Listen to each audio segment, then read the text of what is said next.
राम राम दर्शक बंधु 31 तारीख रविवार दिन पड़ुअछि पूर्णिमा जहाँकि पुरुषोत्तम मासर यह एक विशिष्ट तिथि सेइथिपई एहाकू पुरुषोत्तम पूर्णिमा नाम नामांकित करा जाइअछि। प्रिय बंधुगण आपण माने एही दिनटिकू आदौ भी हल्का नियंतु नहीं कि हाथ छड़ा मध्य करंतु नहीं। जो माने कि एही ब्रह्म मुहूर्तरु एही परम पवित्र दिन रे उठी एही चारि कार्य करियंती सेमाने सेमानंकर समस्त इच्छित वस्तु गुड़िक तो अवश्य प्राप्ति करिथांती। तत्सहित सेमाने सेमानंकर प्रत्येकटी इच्छार मध्य ईश्वरंक पाखरे पूर्ति करि पारंती। आज्ञा हाँ बंधुगण आपण माने बहुत दिनरु आपणंकर से इच्छित वस्तु जहाँकि आपणंकु एपर्यंत प्राप्त होई पारि नाही। जदि आपण माने एई पुरुषोत्तम मासर पुरुषोत्तम पूर्णिमा रे उठी माने ब्रह्म मुहूर्तरु उठी एई चारि कार्य करि नेउछंती आपणंकर इच्छित थिबा समस्त वस्तु गुड़िक आपणंकु अवश्य प्राप्त होइथाय। बास आपण माने खाली 31 तारीख रविवार दिन ब्रह्म मुहूर्तरु उठी चारोटी कार्य केवल करिनेबार अछि। विश्वास करंतु दर्शक बंधु जदि आपण माने एई ब्रह्म मुहूर्तरु उठी एई चारि कार्य जहाँकि महागुप्त उपाय करिनेउछंती तेबे आपणंकु आपणंक सक्सेस पाखकु पहुंचीबाकू आपणंकु केही भी अटकाई परिबे नहीं। काहेकि ना एहा आपणंक निमित्त एक रामबाण सम उपाय। प्रिय बंधुगण मु जेउ नियम बतेइबी सेई नियम सेई विधि विधान अनुसारे जदि आपण माने एही पुरुषोत्तम पूर्णिमा जहाँकि 31 तारीख रविवार दिन एही दिन ब्रह्म मुहूर्तर उठी करिनेउछंती तेबे 21 दिन रु 21 दिन भितरे आपणंकर समस्त इच्छा अवश्य आपणंकु प्राप्ति हेबो। प्रिय बंधुगण आपण मानंकु मु 21 दिन रो कथाटी काहेकि कहूची प्रथमतः आपण माने एही 21 दिन रो रहस्यटिकू प्रथमे बुझिबा पई पड़िबो। देखिबे आपण जेतबेले कि उपाय आपण करिनेबे आपणंकु बी पॉजिटिव लागिबो। तत्सहित आपण मानंकर सक्सेस पाखकू आपण धीरे धीरे 21 दिन भितरे पहुंचिबा पई लागिबे। आ एटा स्वतः चाक्षुष प्रमाण स्वरूप आपण निजे ही अनुभूति करि परिबे। जदि आपण चारि महागुप्त उपाय एही वीडियो देखि आपण करि नेउछंती आ सेतबेले जाई आपण जानि परिबे आ भाबिबे मध्य नाइ मु गोटे कोउटी कोनोसी चैनल माध्यम रे वीडियोटी देखिथिली आ ताको करिबा द्वारा मु उपकृत होईची जद्वारा कि मते मोर अभिलाषित थिबा से इच्छा गुड़िक जहाँकि पूर्ण होई पारि नथिला ए उपाय करिबा द्वारा मोर पूर्ण होईची। एठी प्रिय बंधुगण मु आपनकु कहि रखुची आपणंकर मानसिक पटल रे तो अनेक प्रकार इच्छित वस्तु थिबो ताहा भौतिक इच्छा हेउ किंबा आध्यात्मिक इच्छा हेउ जे कौनसी भी इच्छा हेउ ना काहेकि प्रथमतः आपण माने प्रथम भौतिक इच्छाटी को जानिबा पई पड़िबो। ए भौतिक इच्छा कौन ना ए भौतिक जगत रे आमे माने जहा इच्छित करिथाउ से इच्छित गुड़िक कौन उदाहरण स्वरूप जदि आपणंकर किछि टंका सुना अलंकार कौनसी प्रकार प्राप्त करिवार अछि किंतु प्राप्त करि पारु नांती किंबा कर्म व्यवसायिक क्षेत्र रे जदि आपण किछि उन्नति करिबाकू चाहुचंती किंतु उन्नति करि पारु नांती किंबा कौनसी प्रकार आपणंकु कोठी गोटे प्लॉट किनिबार अछि जहाँकि से सब इच्छा गुड़िक आपणंकर पूर्ण हेई पारु नाही ये समस्त सबु भौतिक इच्छा रे गणती।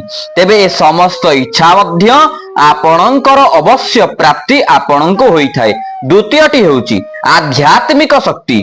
तो प्रथम भौतिक विषय रे आपण जानिले द्वितीय रे आध्यात्मिक शक्ति कौन ना ये आध्यात्मिक शक्ति जदि आपण प्राप्त करिबा पई चाहुचंती ए आध्यात्मिक शक्ति रो उदाहरण स्वरूप हेउची जदि आपण माने भक्ति रे निरंतरता आनिबा पई चाहुचंती निर्मल भक्ति को प्राप्त करिबा पई चाहुचंती किंबा कोनोसी धार्मिक कार्य को प्राप्त करिबा पई चाहुचंती तेबे एहा मध्य समस्त इच्छा जाकी धार्मिक मनोवृत्ति रो ताहा मध्य आपणंकु अवश्य प्राप्ति होइथाय जदि आपण एही ब्रह्म मुहूर्तर उठी चारि कार्य जाकी पुरुषोत्तम मासर पुरुषोत्तम पूर्णिमा रे आपण करि नेउछंती। प्रिय दर्शक बंधु आपण माने एही विशेष दिन जदि आपण माने एही विशेष दिन को जदि हल्का रे नउचंती कदापि ए भूल करंतु नहीं काहेकि ना प्रत्येक दिन अपेक्षा एही दिन माने पुरुषोत्तम पूर्णिमा जहाँकि पुरुषोत्तम मासरे पड़ुछि एही दिन विशेष रूप से 10,000 रु अधिकतर पॉजिटिविटी एही दिन मर्त्य मंडल रे मौजूद आकार रे रहिथांती। प्रिय बंधुगण এই ଚାରି ମହାଗୁପ୍ତ ଉପାୟ ହେଉଛି ରାମବାଣ ସମ।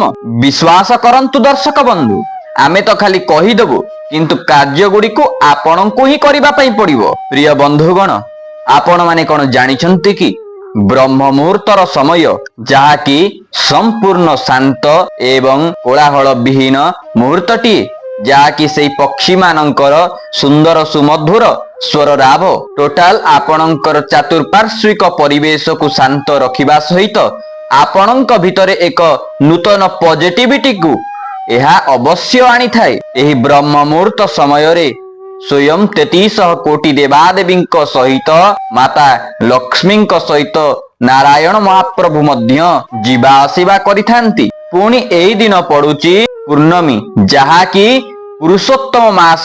ଏହା ସବୁଠାରୁ ଉତ୍ତମ ମାସ ହୋଇଥିବାରୁ ପୁରୁଷୋତ୍ତମ ମାସ ନାମରେ ନାମାଙ୍କିତ। ତତ୍ସହିତ ପୂର୍ଣ୍ଣମୀ, ତତ୍ସହିତ ବ୍ରହ୍ମ ମୁହୂର୍ତ୍ତ, ମାନେ ତିନିଟା ମହାସଂଯୋଗ। ଆଜ୍ଞା ପ୍ରିୟ ବନ୍ଧୁଗଣ, ଏହି ତିନୋଟି ମହାସଂଯୋଗ ସହିତ ଏହି ବ୍ରହ୍ମ ମୁହୂର୍ତ୍ତର ଚାରି କାର୍ଯ୍ୟ, ଯାହାକି ଆପଣଙ୍କର ସମ୍ପୂର୍ଣ୍ଣ ଜୀବନ ଶୈଳୀକୁ ବଦଳାଇ ଦେବ। ପ୍ରିୟ ବନ୍ଧୁଗଣ, ଆପଣଙ୍କର ଫ୍ୟାମିଲି ଭିତରେ ଆପଣଙ୍କର ଯୋଉ ବୃଦ୍ଧ ବୟସ୍କ ଜେଜେବାପା ହୁଅନ୍ତୁ, ଜେଜେମା ହୁଅନ୍ତୁ, ସେମାନଙ୍କୁ ଆପଣ ଥରେ ପଚାରିକି ଥରେ ଦେଖନ୍ତୁ ଯେ ସେମାନଙ୍କର ଜୀବନ ଶୈଳୀ କେମିତିକା। ଏବେ ବି ମଧ୍ୟ ଆପଣ ଅନୁଭବ କରିପାରୁଥିବେ ଯଦି ସେମାନେ ଥିବେ। ସେମାନଙ୍କୁ ପଚାରିଲେ ସେମାନେ ସଠିକ ଉତ୍ତର ମଧ୍ୟ ଦେଇଦେବେ। ସେମାନେ କଣ କରନ୍ତି ନା, ସେମାନେ ବ୍ରହ୍ମ ମୁହୂର୍ତ୍ତର ପୂର୍ବ ଦିନ ସେମାନେ କଣ କରନ୍ତି, ବହୁତ ଜଲ୍ଦି ଖାଦ୍ୟକୁ ଗ୍ରହଣ କରିଥାନ୍ତି। ମାନେ ସୂର୍ଯ୍ୟାସ୍ତର 1 ଘଣ୍ଟା ପୂର୍ବରୁ ସେମାନେ ଖାଦ୍ୟକୁ ଗ୍ରହଣ କରିନିଅନ୍ତି। ଯଦି 6ଟା ବେଳେ ସୂର୍ଯ୍ୟାସ୍ତ ଅଛି, ତେବେ 5ଟାରୁ ସେମାନେ କଣ କରନ୍ତି ନା ସେମାନଙ୍କର ରାତ୍ର ଭୋଜନକୁ ଗ୍ରହଣ କରିନିଅନ୍ତି। ତାପରେ ସେମାନେ ଜଳମୁନ୍ଦାଏ ବି ମଧ୍ୟ ନିଅନ୍ତି ନାହିଁ। ତାପରେ ସେମାନେ 7ଟା ଭିତରେ ସେମାନେ କଣ କରନ୍ତି, ଶୟନ କରିନିଅନ୍ତି। ଆଉ 6-7 ଘଣ୍ଟା ଶୋଇଲା ପରେ ଗୋଟେ ମଣିଷ ଆଉ କେତେ ଶୋଇବ? ତତ୍ପରେ ସେମାନେ କଣ କରନ୍ତି ନା ଠିକ 4ଟା ବେଳକୁ ସେମାନେ କଣ କରନ୍ତି ନା ସେମାନଙ୍କର ଶଯ୍ୟାକୁ ତ୍ୟାଗ କରିଦିଅନ୍ତି। କିନ୍ତୁ ଆଜିକାଲିକାର ଯୋଉ ଯୁବପିଢି ଅଛନ୍ତି, ଯୋଉ ଯୁବ ବୟସ୍କ ପିଲାମାନେ ସବୁ ଅଛନ୍ତି, ସେମାନେ କଣ କରୁଛନ୍ତି ନା ପୂର୍ବ ଦିନ ଶୋଉଛନ୍ତି କେତେ, 12ଟା, 1ଟାଏ, 2ଟା ରାତି, ଯୋଉଟା କି ବ୍ରହ୍ମ ମୁହୂର୍ତ୍ତ ସମୟରେ ଶୋଉଛନ୍ତି, ଉଠୁଛନ୍ତି ଦିନ 10ଟାରେ। ସେମାନଙ୍କର ଜୀବନ ଶୈଳୀ ଢାଞ୍ଚା ଆଦୌ ବି ଠିକ ନାହିଁ, ଯଦ୍ୱାରା କି ସେମାନେ ଅନେକ ପ୍ରକାର ରୋଗରେ ଗ୍ରସିତ ଅଛନ୍ତି। ନାନାବିଧ ମାନସିକ ଚାପ ଦେଇ ସେମାନେ ଗତି କରୁଛନ୍ତି ବା ଅତିକ୍ରମ କରୁଛନ୍ତି। କିନ୍ତୁ ଆପଣ ମାନେ କଣ କରନ୍ତୁ ନା ଏହି ଦିନ ପୂର୍ବ ଦିନରୁ ସବୁ ଯାହା କରୁଛନ୍ତି କରନ୍ତୁ, କିନ୍ତୁ କିଛି କଥା ନାହିଁ, କିନ୍ତୁ ଏହି ଦିନ ବିଶେଷ ରୂପରେ ଆପଣ ମାନେ ବ୍ରହ୍ମ ମୁହୂର୍ତ୍ତରୁ ଉଠିବା ପାଇଁ ଚେଷ୍ଟା କରନ୍ତୁ। ଆଉ ବ୍ରହ୍ମ ମୁହୂର୍ତ୍ତରୁ ଉଠି ଏଇ 4 ମହାଗୁପ୍ତ କାର୍ଯ୍ୟକୁ ଅବଶ୍ୟ କରିନିଅନ୍ତୁ। ଯଦି ଭାବୁଛନ୍ତି ଆପଣଙ୍କର ନିଦ ଭାଙ୍ଗିବ ନାହିଁ, ଆପଣ ମାନେ କଣ କରିବେ, ପୂର୍ବ ଦିନ ମାନେ ଶନିବାର ଦିନ ମାନେ ଆପଣ କଣ କରିବେ, ବେଳାବେଳି ରାତ୍ର ଭୋଜନ ନେଇଯିବେ। ତାପରେ ଆପଣ ଶୟନ କରିବେ, ବେଳାବେଳି ଉଠିବେ, ଦେଖିବେ ଆପଣଙ୍କର ନିଦ୍ରା ମଧ୍ୟ ଯଥାଶୀଘ୍ର ତ୍ୟାଗ ହେବ। ବ୍ରହ୍ମ ମୁହୂର୍ତ୍ତ ସମୟରେ ମଧ୍ୟ ଆପଣଙ୍କର ନିଦ୍ରା ତ୍ୟାଗ ହେଇଯିବ, ଯଦ୍ୱାରା କି ଆପଣ ମାନେ ବହୁତ ଅତି ସୁନ୍ଦର ଭାବରେ 4ଟି ମହାକାର୍ଯ୍ୟ କରିପାରିବେ। ଆଉ ଯୋଉ କ୍ଷଣରୁ ଆପଣ ମାନେ ଏହି 4ଟି କାର୍ଯ୍ୟ ଅତି ନିଷ୍ଠାପର ଭାବରେ କରିନେଉଛନ୍ତି, ସେଇ କ୍ଷଣରୁ ଆପଣ ଜାଣିପାରିବେ 21 ଦିନ ଭିତରେ ଆପଣଙ୍କର ସେଇ ଇଚ୍ଛିତ ବସ୍ତୁ ଆପଣଙ୍କୁ ପ୍ରାପ୍ତ ହେଉଛି କି ନାହିଁ। କିନ୍ତୁ ଧାର୍ମିକ ଚିନ୍ତାରେ, ଯାହାକି ଆପଣ ଅଧର୍ମ ମାନେ ଚିନ୍ତା କରିଛନ୍ତି, ତାହା ଆପଣଙ୍କୁ କେବେ ବି ପ୍ରାପ୍ତ ହେବ ନାହିଁ। ଯଦି ଧର୍ମ ଭାବନା ଅଛି, ଯଦି ସଦ୍ଭାବନା ଆପଣଙ୍କର ଅଛି, ତେବେ ତାହା ନିଶ୍ଚିନ୍ତ ଅବଶ୍ୟ ଆପଣଙ୍କୁ ପ୍ରାପ୍ତ ହେଇକି ହିଁ ରହିବ। ଆଉ ହଁ ପ୍ରିୟ ଦର୍ଶକ ବନ୍ଧୁ, ମୁଁ ଆପଣ ମାନଙ୍କୁ ସେଇ 4 ମହାଗୁପ୍ତ ଉପାୟ ତ ଅବଶ୍ୟ ବତାଇବି, କିନ୍ତୁ ତା ପୂର୍ବରୁ ମୁଁ ଆପଣଙ୍କୁ କହି ରଖୁଛି, ଯଦି ଆପଣ ମାନେ ଭିଡିଓଟିକୁ ଦେଖିବା ପାଇଁ ଆସିଛନ୍ତି ତ ପ୍ରାରମ୍ଭରୁ ଶେଷ ପର୍ଯ୍ୟନ୍ତ ଅବଶ୍ୟ ଦେଖନ୍ତୁ। କାହିଁକି ନା ଆପଣ ମାନେ ମଧ୍ୟ ଜାଣିଛନ୍ତି ଅଧା ଅଧୁରା ଜ୍ଞାନ ସର୍ବଦା ବିନାଶର କାରଣ। ଯଦି ଆପଣ ମାନେ କେବଳ ଉପାୟଟିକୁ ଜାଣିବା ନିମିତ୍ତ ଭିଡିଓଟିକୁ ସ୍କିପ୍ କରି କରି ଉପାୟ ପାଖକୁ ଆସୁଛନ୍ତି, ଯେମିତି ତୃଷାର୍ତ ବ୍ୟକ୍ତି ଯେମିତି ମରୁଭୂମିର ସେଇ ମରିଚିକା ପଛରେ ଜଳ ଭାବିକି ଧାଇଁଥାଏ, ଠିକ ସେମିତି ଆପଣ ମାନେ ଏହି ଉପାୟଟିକୁ ଦେଖୁଛନ୍ତି।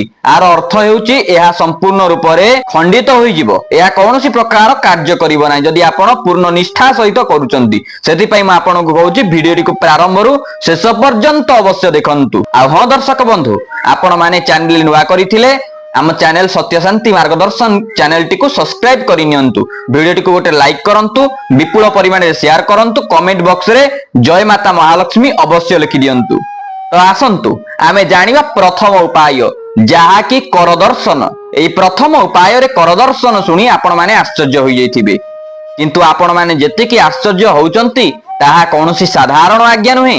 प्रथमतः कर दर्शन केमिति करिवे आपण माने कोन करिवे ब्रह्म मुहूर्त समय रे सज्जा त्याग कले ठीक 4टार अलार्म दे देथिबे 4:05-10 बेलू को आपण उठी गले आपण जो निद्रा त्याग होई जिवो आपणकर तो सेही सज्जा उपरे आपण माने कोन करिवे पद्मासन रे बसिबे। पद्मासन रे केमिति बसिबे ना आपणकर डाहाण पाद को भांगी बाम जंघ ऊपर रखिबे एवं बाम पाद को भांगी डाहाण जंघ ऊपर रखिबे एटा को पद्मासन कुआ जाय। तत्परे आपण माने कोन करिवे आपण सेही बसिथिबा अवस्था रे आपणकर कर दुईटी को ऊर्ध्वमुख करिवे माने आपणकर जो पापुली अछि पापुली रो रेखा को आपण माने कोन करिवे ऊर्ध्वमुख करिवे एवं ऊर्ध्वमुख करि साइला परे आपण माने कर दर्शन करिबा पई पड़िबो। एई कर दर्शन रे आपण मानकु गोटे मंत्र को उच्चारण पूर्वक आपण कर दर्शन करि नियंतु।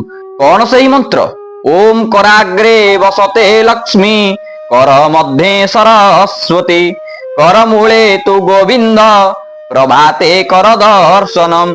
जदि आपण माने एही मंत्रटी को बोलिबा को असमर्थ प्रकाश करूचंती तेबे आपण माने गोटे छोटिया मंत्रटी आपण उच्चारण करि नियंतु। ओम घृणी सूर्य आदित्याय नमः ओम घृणी सूर्य आदित्याय नमः 5 थर उच्चारण कर 5 थर उच्चारण पूर्वक आपण माने आपणकर से हस्त करकु आपण कोन करंतु रेखा गुडी को देखंतु।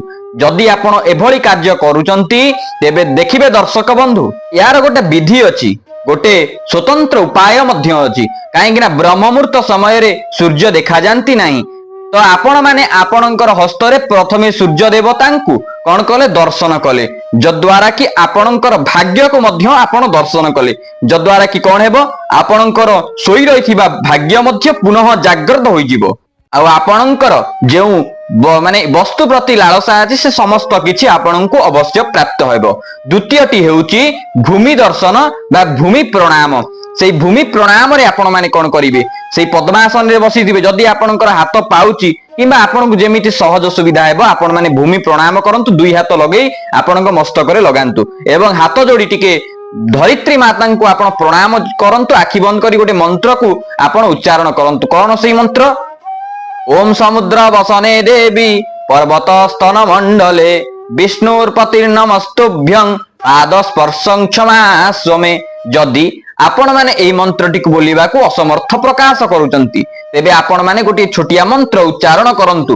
सेई मंत्रटी कोन ना ओम धरित्री देव्यै नमः ओम धरित्री देव्यै नमः ओम धरित्री देव्यै नमः एहा को मध्य आपण 5 थर उच्चारण पूर्वक धरित्री माता को प्रणिपात करंतु जद्वारा कि कोन हेबो आपण माने धरित्री मातांकर अशेष अहेतुक कृपा मध्य आपण माने प्राप्त करि परिबे। प्रिय दर्शक बंधु आपण माने कोन जानिचंती धरित्री मातांको उपरे आमे सदा सर्वदा पई चली थाउ किंतु आमे तांकु कौनसी रूपरे आमे क्षमा प्रार्थना करूनाहु कि कौनसी प्रणिपात मध्य जणाई न थाउ जद्वारा कि कोन हुए धरित्री मातांकर अहेतुक कृपा प्राप्त बदल रे तांकर कोप भरा दृष्टि आमको प्राप्त होई थाए। सेथि पई आपण माने जदि धरित्री मातांकु सकाळु प्रणिपात करूचंती तेबे धरित्री मातांकर अहेतुक कृपा आपणक उपरे रहिबो एवं आपणक परिवार वर्गर प्रत्येक सदस्य मानक उपरे मध्य रही थाए। तृतीय नंबर उपाय जहा कि हेउची योगासन बा प्राणायाम। तो तृतीय उपाय रे आपण माने कोन करिवे आपणकर नित्य नैमितिक काम्य कर्म जतिक रहिछि स्नान ध्यान आपण माने एसबु किछि सारी साइला परे आपण माने तृतीय उपाय पाखकु जिवे माने योगासन किछि करंतु किछि प्राणायाम करंतु योगासन प्राणायाम आकार रे आपण माने अनुलोम विलोम भस्त्रिका उद्गिदी बाह्य प्राणायाम अंतः प्राणायाम कुंभक रेचक ए समस्त प्राणायाम को आपण प्रत्यय करंतु जद्वारा कि आपण फिजिकल एक्टिविटीज करिबा द्वारा आपण मानकर मन मध्य शांत रहिबो पवित्र रहिबो। एबे आसंतु आमे जानिबा चतुर्थ उपायटी कोन। तो आपण माने स्नान सब सारी थिबे आपणकर नित्य नैमितिक कर्म मध्य ब्रह्म मुहूर्त रुटी करि देथिबे तत्परे आपण माने कोन करिवे एक लोटा जल नै वृंदावती मातांक पाखकु आसंतु। प्रत्येह नारी माने हुंतु पुरुष माने हुंतु से माने गोटे भूल करंती से माने कोन करंती ना सेई ओदा वस्त्र रे माता वृंदावती को जल अर्पण करिथांती जहा कि संपूर्ण रूप रे शास्त्रोक्तर विरुद्ध। आपण माने एहाको कदापि एई भूलटिको आदौ भी करंतु नाही। आपण माने एक स्वच्छ वस्त्र पिंधंतु जाहाकि ओदा नथिबो एवं आपण माने कोन करिवे एक लोटा जल नै आसिला परे आपण वृंदावती मातांकु अर्पण करंतु गोटिए मंत्र पूर्वक। कोन सेई मंत्र? ओम महाप्रसाद जननी सर्व सौभाग्यवर्धिनी आदि व्याधि हरांग नित्यं तुलसी त्वं नमस्तुते। एठी जदि आपण माने एई मंत्रटी को बोलिबाकू असमर्थ प्रकाश करूछंती तेबे आपण माने ओम लक्ष्मी नारायणाय नमः एही मंत्र को उच्चारण पूर्वक आपण 5 थर उच्चारण पूर्वक से एक लोटा जल को माता वृंदावती मूल अर्पण करनियंतु एवं तुलसी चौरा मूलर माटी टिके आनी आपणकर मस्तक रे टिके लगेई दियंतु। देखिबे दर्शक बंधु आपण जहा चाहिबे ताहा प्राप्त करिवे एहा शास्त्र रु आसी अछि। यह थिला से 4 महागुप्त उपाय जहाकु कि आपण एई पुरुषोत्तम मासर से पवित्र दिन पुरुषोत्तम पूर्णिमा तिथि रे आपण को करिनेबार अछि ब्रह्म मुहूर्त समयरु। तेबे दर्शक बंधु एहाको करिनेले आपणकर सहित आपणकर प्रत्येकटी परिवार सदस्य मानक निमित्त हित मंगल। तेबे दर्शक बंधु आज पई समय हेची आज बाणी के एडी विराम देबा रहूची। नमस्कार। हर हर महादेव। जय श्री राम।